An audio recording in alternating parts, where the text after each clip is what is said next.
I-IEC iphinde yagcizelela ukuthi imiphumela yokhetho lukazwelonke nolwezifundazwe kanjalo nezihlalo ezibekelwe amaqembu ezombusazwe mhla zi-2 kuNhlangulana azikashintshi. I-IEC ithi zonke izinhlelo zizongenela ukhetho lokuchibiyela oluyi-12 e-KZN kungakapheli nenyanga kudlule ukhetho lukazwelonke. Lokhu njengoba ibifuna ukuchaza isibuyekezo esenze ku-dashboard yesikhulumi semiphumela ye-inthanethi. Lokhu kubuyekezwa kuholele ekutheni kube nezinsolo zokuthi ishintshile imiphumela yaphinde yanyusa izinombolo ezivuna amaqembu athile okuhlanganisa ne-ANC. Iphini lesikhulu esiphezulu sokhetho ku-IEC uMasego Shiburi uthi indlela okwethulwa ngayo imiphumela imane yenziwe lula, nezibalo kanye namavoti awakashintshi.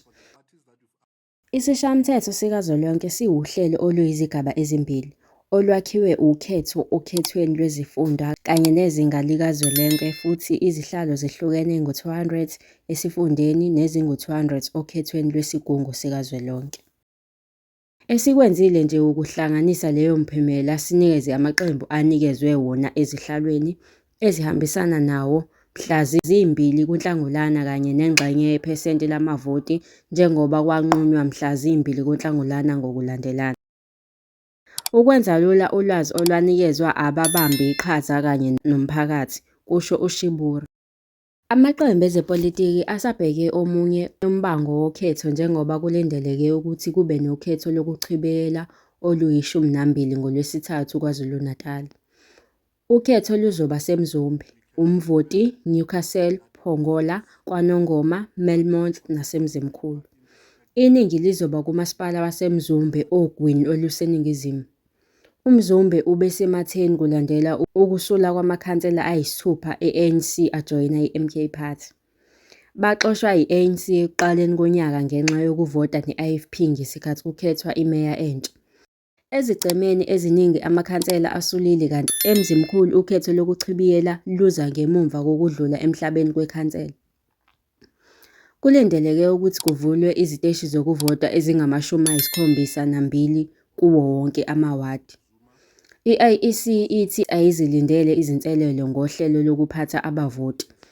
Kulolu khetho bekugxilwe kakhulu emfundweni yabavoti, ukufundisa abantu nje ukuthi kungani sivota maduze njengemuva kokhetho lukazwelonke.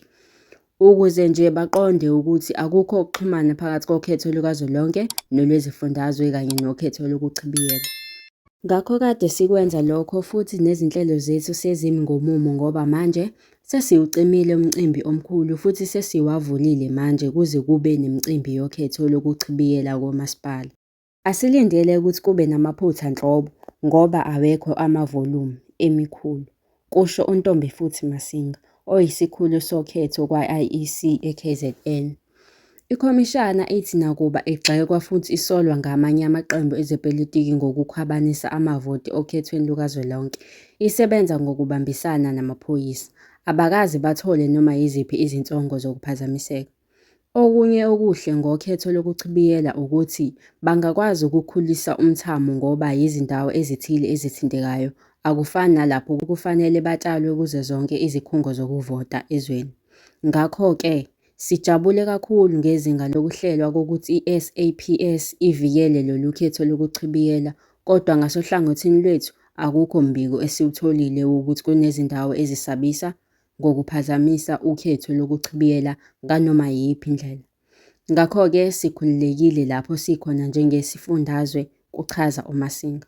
uMasinga uthi abavoti akumele bamangale ngoba bazomakwa esithupheni sokudla njengoba u-inki ongacimeki usabonakala kwabanye abantu. Lezi zindaba ubuzifundelwa uNothi kaMakhulula. Stay connected, stay informed.